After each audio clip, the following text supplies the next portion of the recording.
While MAGA world was still freaking out about President Biden referring to Trump's supporters as garbage from earlier in the week, Rudy Giuliani went on a podcast and proved without a doubt that Trump's followers, Giuliani included, are pure garbage.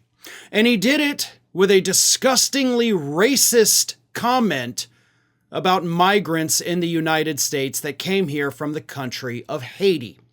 Here is what Rudy Giuliani said that once again removed any doubt that he is in fact a garbage human being. Take a look yourself. They lived back 200 years ago. They just shouldn't have been taken out of the jungle and placed in the middle of a small town America. That's ridiculous. Or big town America, for that matter. Yeah, if anybody deserves to be called garbage, then it's Rudy Giuliani, right? Here he is, making the same kind of horrific comment that, for the record, has already been debunked, then saying these people should never have been taken out of the jungle? Holy hell! It doesn't get more racist than that. I mean, the only way it could have been more racist is if Giuliani just straight up used that word. And we all know which word I'm talking about. And I feel like if he had been allowed to just continue going, probably would have said it. I mean, that seems to be the path that he was on right there. Or if not that word, he probably would have used some other very derogatory word that would otherwise get somebody canceled. But it's important to point out that this came at the same time that Donald Trump supporters were up in arms about being called garbage.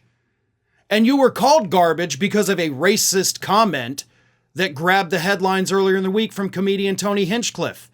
And for the record, Trump's lucky that the media only focused on Hinchcliffe's comments, because there were plenty of other racist comments throughout that Madison Square Garden rally, like Tucker Carlson, confusing Kamala Harris's ethnicity. Stephen Miller saying that America is only for Americans.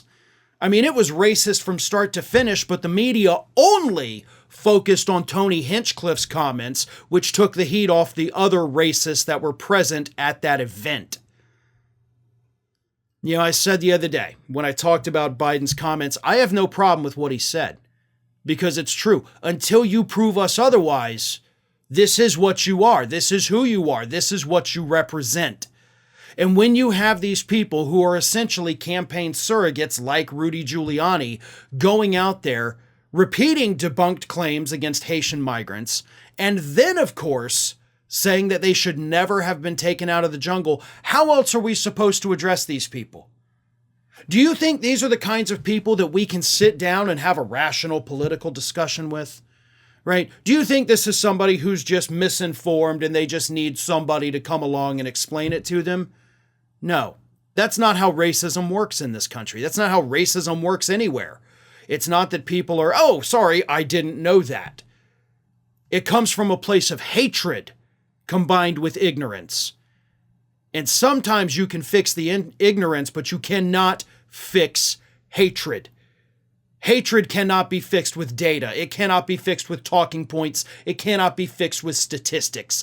That comes from a deep, dark, disgusting place inside of an individual. And that is what Rudy Giuliani is exhibiting in that interview. So I have no problem calling people like that garbage, because I am damn sure not going to try to sit down and have a rational conversation with them. There is no rationality in that. There is no reasoning. There is no common ground. For the record, this also came as Rudy Giuliani was having a very, very horrible week.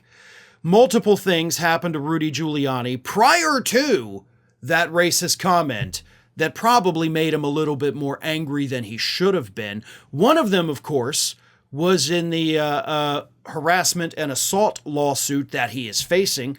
They had a virtual hearing this past week, and in the hearing, Rudy Giuliani became so unhinged and started leveling these attacks against the woman who used to work for him that filed the lawsuit that the judge actually had to put him on mute. Said, you can't talk anymore because you're just engaging in personal attacks against this woman who is filing this lawsuit against you. By the way, you're also not helping your case with this. So that was one of the many things that happened to Giuliani this week. The other, of course, was that he told the judge, like, hey, I can't give up my stuff. I know you ordered me to have it all ready to go and basically turn over ownership to Ruby Freeman and Shay Moss by Thursday, but yeah, I can't do that. So I'm not going to do that.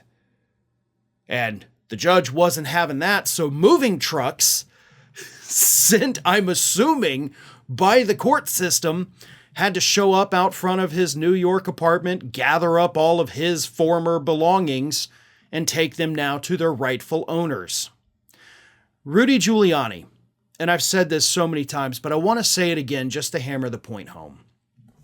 Rudy Giuliani had the opportunity to be one of the most beloved figures in American history by virtue of the fact that he was the mayor of New York on 9/11. That would have been his legacy, right? Keeping the city together, unity, hope, everything, all of it, emerging from tragedy. That would have been his legacy. Hell, they probably would have made a monument of him in New York City after he passed. But instead, only because he decided to get in bed, figuratively, with Donald Trump, his legacy is the humiliating bankruptcy. His legacy is now the racist comments that he makes. His legacy is the other defamation lawsuits he's facing, the criminal charges that he is facing. That is now his legacy because that is what Donald Trump brings to people. That is what he does to you. He tears you down. He breaks you down. He destroys you. And he doesn't care. Because, as we know, Donald Trump never even paid the legal fees that he owed Rudy Giuliani. That debt, by the way, hilariously enough, is now actually owned by Ruby Freeman and Shay Moss. They now hold that debt. So Donald Trump, instead of paying Rudy Giuliani the $2 million he owes, now has to pay it to Ruby Freeman and Shay Moss. And if he doesn't pay it, since they are now, the debt holders, they can sue him. So thank you for that, Giuliani. That's going to be fun when that finally happens. But for the rest of it, the destruction of your own legacy, yes, it's because you got in bed with Donald Trump, but you made the choices to do this yourself, and you deserve every second of it because of that. Thanks for watching today, everybody. And don't forget, if you're not already, please do subscribe to this channel. We have fresh content going up every single day, and I would really hate for you to miss out on that. And speaking of missing out, if you're not following me across all other social media outlets, then get on it. You can follow the links in the description of this video.